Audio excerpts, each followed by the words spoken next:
Sir, please leave now before we call security. The icy words rang out, loud enough that every diner in the upscale restaurant looked up.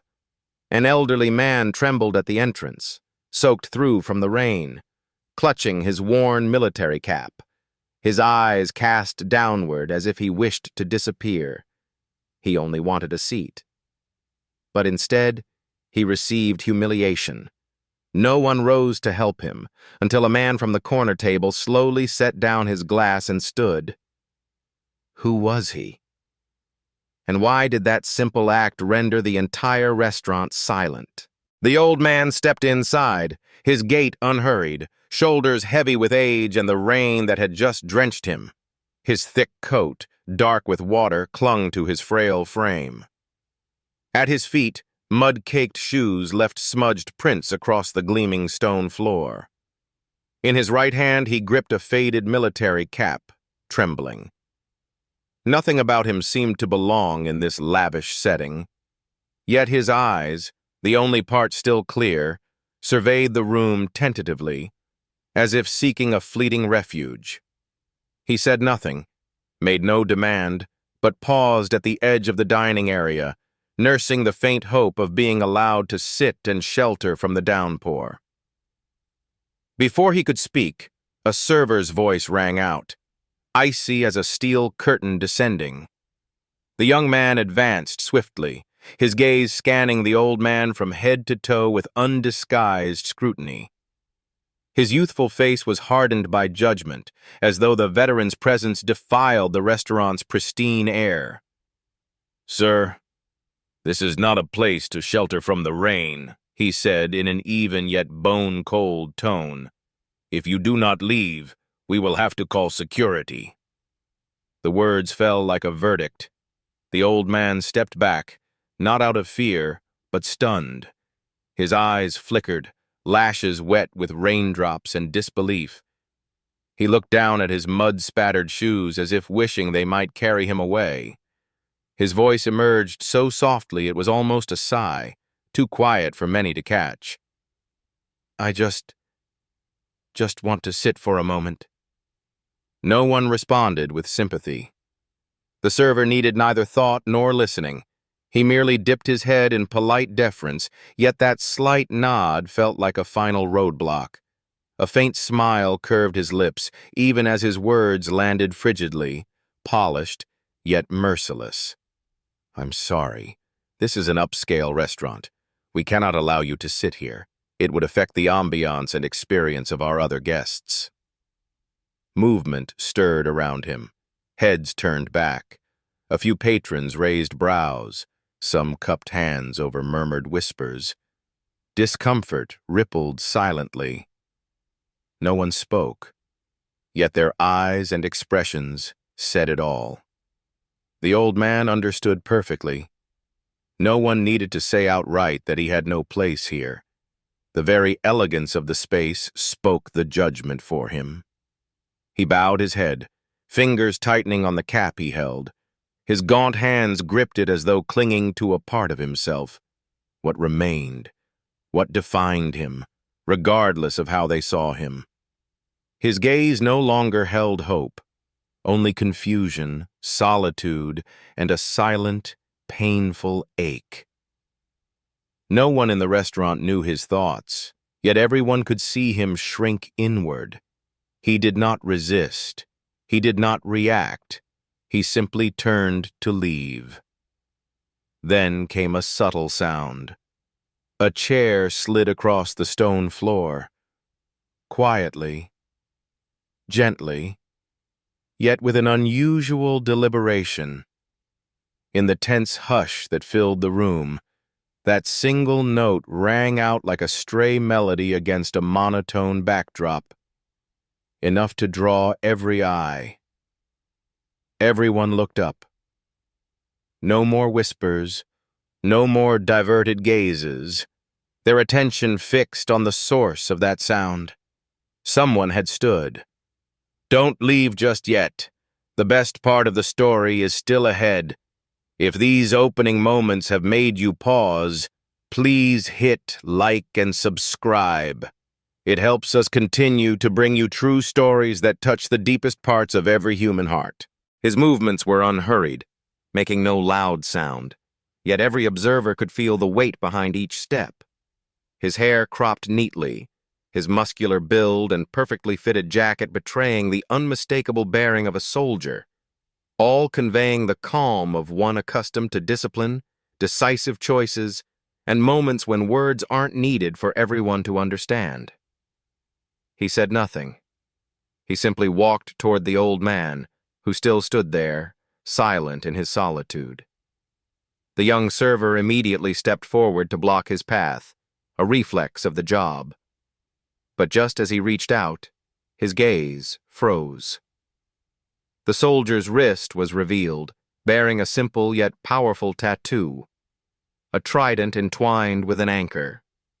The emblem needed no introduction, a distinctive mark instantly recognized by anyone in the military community. Navy SEAL. The server withdrew his hand, standing motionless, no longer daring to intervene. Not out of fear, but because he realized he had crossed into something beyond daily duties. The soldier did not acknowledge him, showed no anger, no blame. He simply continued forward, each step measured, steady as the heartbeat of one all too familiar with pressure. He halted before the old man. No haste, no bow, no raised voice. Just a presence, solid enough to silence the surrounding whispers. His voice was deep and sure, ringing out as though spoken not only to the old man's ears, but to all who watched silently behind. "Sir, are you Captain James Carter, of the 1st Infantry Division?" That question blew a breeze through the layers of dust settling over the old man's memories. His aged eyes widened, drawn back to a time long past. He never expected, in this place, under these circumstances, that anyone would still remember a name long since unspoken with respect. His lips trembled. For the first time since entering the restaurant, a spark glinted in his eyes. Not from pride, but from recognition. Not by a diner, but by someone who understood who he was, or rather, who he had once been. "Yes, that's me," he choked out as though the name Captain James Carter had just awakened from a long slumber. "But that was so long ago." His words were not false modesty. They carried a poignant ache. Time had passed. Titles could fade. Memories buried. He had grown accustomed to silence, to keeping his past to himself. Yet today, someone had summoned it again, with genuine reverence in his voice. Then, without warning, the SEAL snapped to attention.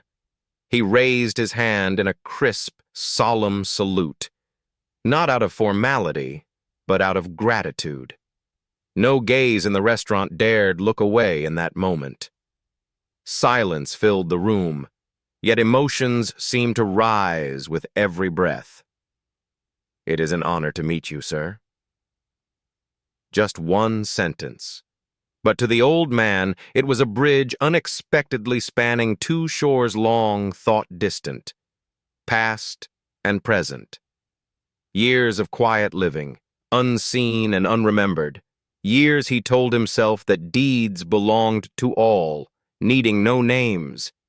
Yet today, a younger soldier, of the next generation, stood amid the crowd, looking at him as if he were truly a hero.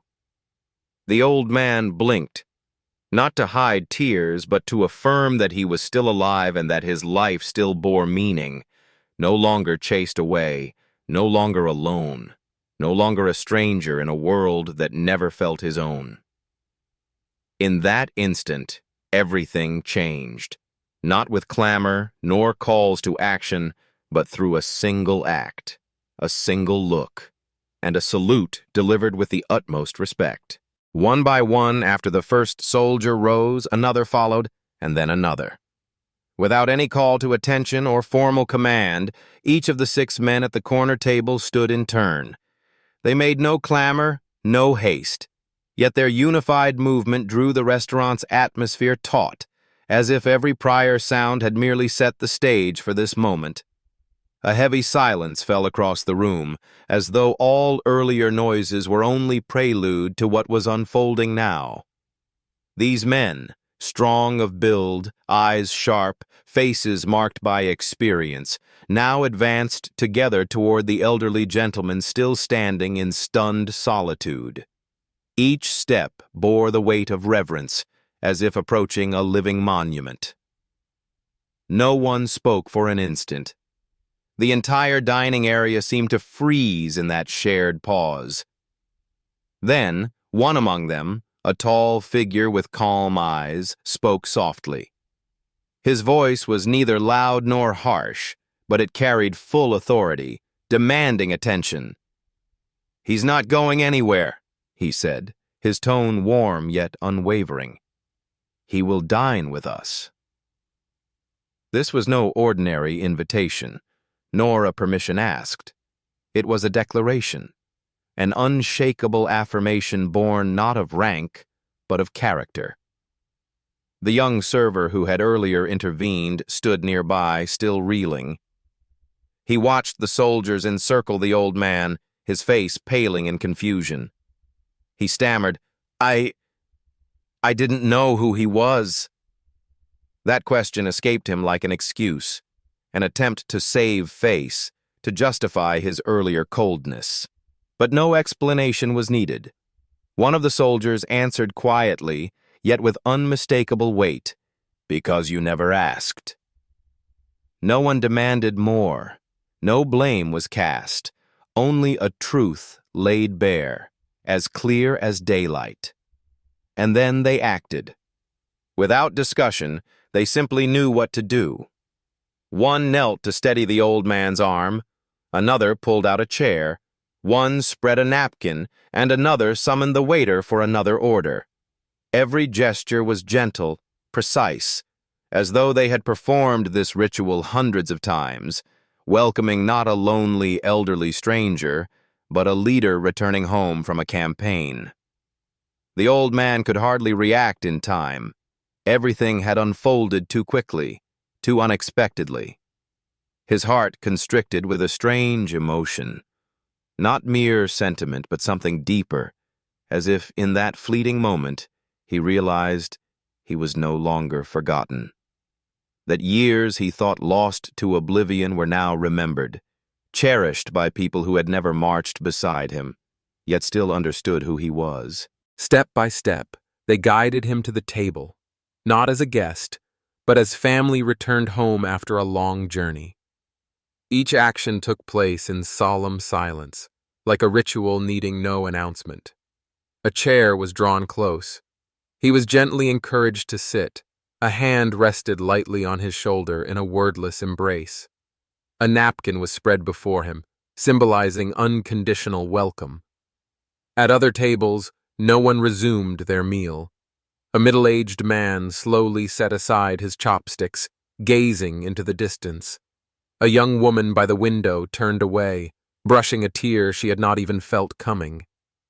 No one spoke, yet in that hush, so much was understood.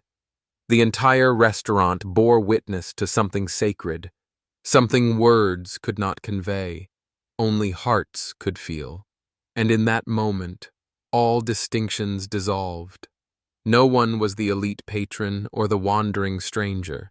No one belonged strictly to past or present. Only humans, honoring one another beyond every social boundary. Dear viewers, take a moment to relax or sip some water before the next surprising turn, and let us know in the comments where you're watching from and what time it is there. It's always wonderful to see viewers joining us from around the world. Comment 1 if you found this story moving, so we can continue bringing you more heartfelt tales. The meal began unhurriedly. Unlike typical dinners, where food is brought out and then hastily devoured amid everyday chatter, here, everything settled into silence, as though even the knives and forks knew to be still, so as not to break the fragile current of emotions freshly stirred. The old man sat among them, quiet, yet not diminished. On his weathered face rested calm mixed with a hint of bewilderment, as if he still could not believe what had just transpired. He had never expected hospitality, much less respect, yet here were younger soldiers gathered around him, their eyes bright and focused, as though awaiting something significant. He began to speak, not with the flourish of someone seeking to impress, but in a steady, husky tone, like a man tracing his fingertips over dusty fragments of memory long laid aside. His gaze wandered beyond any one listener, toward another place, a land where time had frozen and gunfire never fully ceased. He spoke of humid jungles cloaked in bomb smoke, nights clutching a rifle in bone-deep cold at Kaysan. Not one night, but hundreds in succession, stretching on without light or clear hope. Only the survival instinct and the bond of comrades holding men together. He used no grandiose language. He did not recount glories or name an enemy, only disjointed vignettes, like a small river winding through the hills of recollection.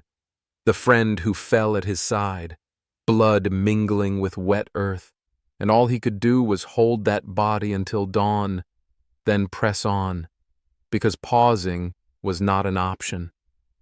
No one interrupted. No one hurried him. The seals sat like statues, yet in that stillness lay something vibrant, something real. Their eyes followed him without wavering, not in curiosity, but in genuine attentiveness, from men who understood the weight carried by every word spoken.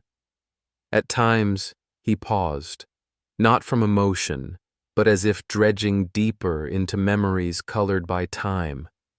Each pause remained unfilled, for they waited, and that waiting was their silent tribute. Gradually, the atmosphere around the table shifted. It was no longer merely a meal.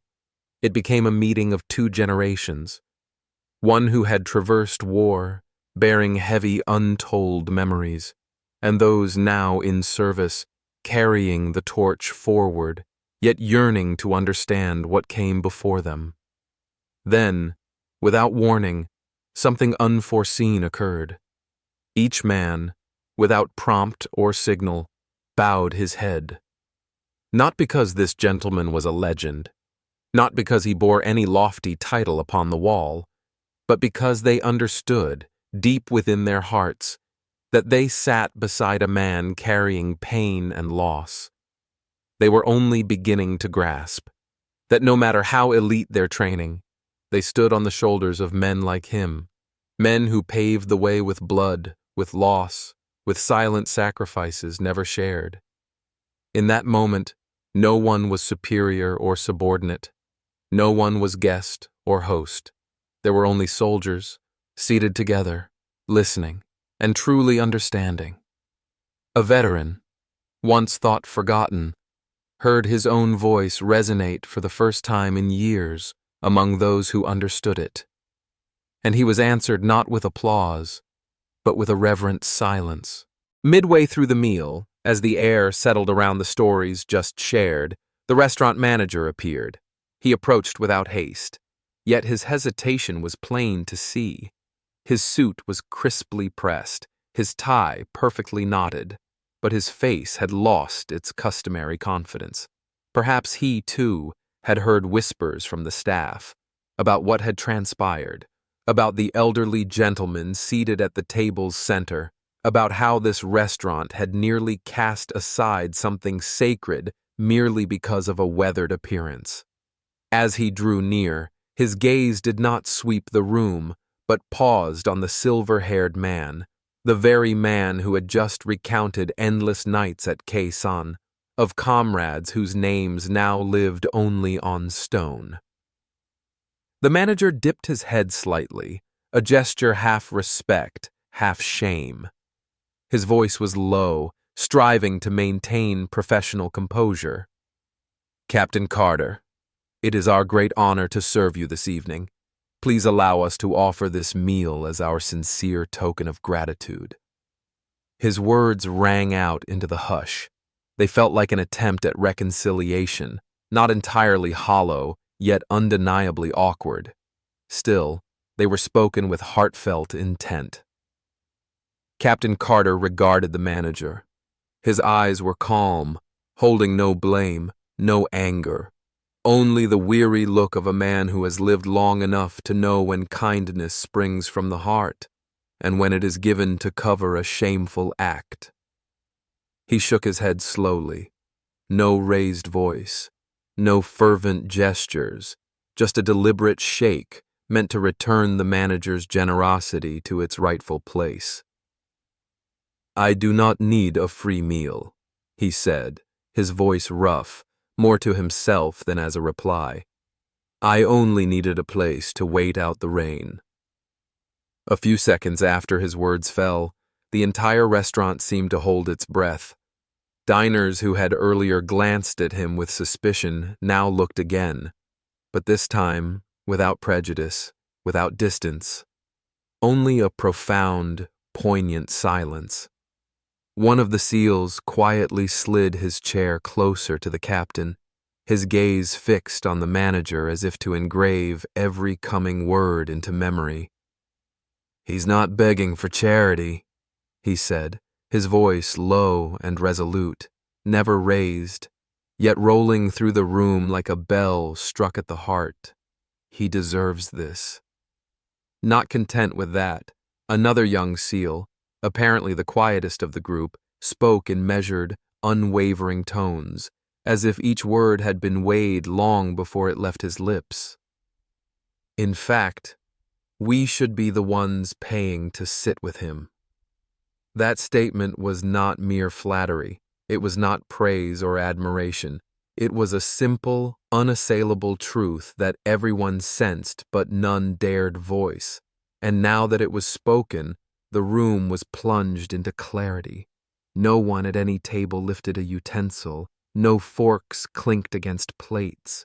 Those who had once averted their eyes now faced Captain Carter, unable to look away, not from embarrassment, but because they realized they had witnessed something far greater than the opulence of a restaurant. They had witnessed the living presence of a man whose sacrifices had charted the path for a whole generation. The lights overhead remained unchanged. The soft music continued its muted flow from hidden speakers, yet the atmosphere had transformed.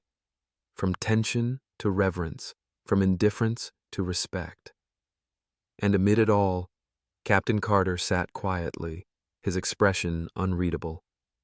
But deep within him, something had shifted. Not pride, but relief, as if, after years of being forgotten, after decades living in the shadows of memory, he had finally been seen, been heard, and been acknowledged. The dinner ended without anyone noticing how much time had passed. No bell tolled, no one rose in haste. Only the amber lights cast their glow on thoughtful faces, and the air lingered with the aftertaste of something far deeper than the dishes just consumed. Captain Carter rose quietly. No warning, no sound. His pace was as unhurried as when he entered, only now his eyes no longer darted downward in uncertainty. Instead, they shone more brightly, not because he'd been honored, but because he'd been heard. And that alone could lighten years of enforced silence. He reached out for his worn cap, his hand trembling as he placed it on his head. Then he turned to leave, as though ready to return to his own world, the one he knew well, of shadowed corners, closing doors, and averted gazes. But before he could step away, one of the soldiers moved beside him. He did not bar the path, nor did he tense. He simply asked, his voice carrying genuine concern, "Where are you headed?" Captain Carter lifted his head slightly. His gaze softened as he answered, his voice low, almost a confession. "I'm going back to the shelter. It's a few blocks away." A moment's silence fell. Then the soldier shook his head. No consultation, no look to his comrades. His reply delivered with the certainty of the most self-evident truth. No more. From now on, you'll ride with us. The statement was neither grand nor ornate. It was not offered to move hearts with sentiment, but precisely because of its calm sincerity, it struck with heartbreaking power. Captain Carter stood motionless. He offered no rebuttal, uttered no protest. Only his lips pressed together, as though holding back something that welled within him. Perhaps tears. Perhaps the lump of feeling he'd learned to swallow for so many years. They draped a coat over him. The heavy jacket swung over his gaunt shoulders, someone gently tugging the collar snug around his neck. No one smiled, nor spoke a word. Only silent care, as natural as family. Then they led him to the car. The door stood open, and the back seat had been cleared, leaving generous space between two seats, not for comfort, but as a place set aside for a part of the past worthy of honor. He climbed in slowly, yet firmly. It felt no longer like being taken away, but like coming home. No cameras recorded. No applause broke the quiet. No one live-streamed. No one needed to witness. Only a few streetlights shimmered through the window, and the steady patter of rain on the roof. In the cold San Diego night they departed, silently, yet with unwavering pride. None of them had ever met him before. None had fought alongside him in earlier wars. Yet somehow, they knew exactly who he was. They needed no veterans list, no award citation, because true soldiers never forget those who came before them, even if they never shook their hands or learned their names. They only needed to see the shoulders that had borne the weight long ago, to understand. Those men paved the way for them to march on. And in that rainy night, as the streets glowed beneath the wet pavement, a once-forgotten veteran was remembered. Not by a nation, but by brothers he had never met, yet who had never truly forgotten him. Because sometimes, honor does not come from banners or victory songs. It comes from quiet deeds, where humanity shines beyond all grandeur. If this story has touched you, please subscribe for more moving tales like this. Share this video with loved ones and friends, especially those who have served in the military or live far from home. We'd be delighted if you left a comment telling us where you're watching from and what time it is there. And who knows, in the stillness of night or the calm of morning, you and we, strangers united, may find something beautiful in this silent connection.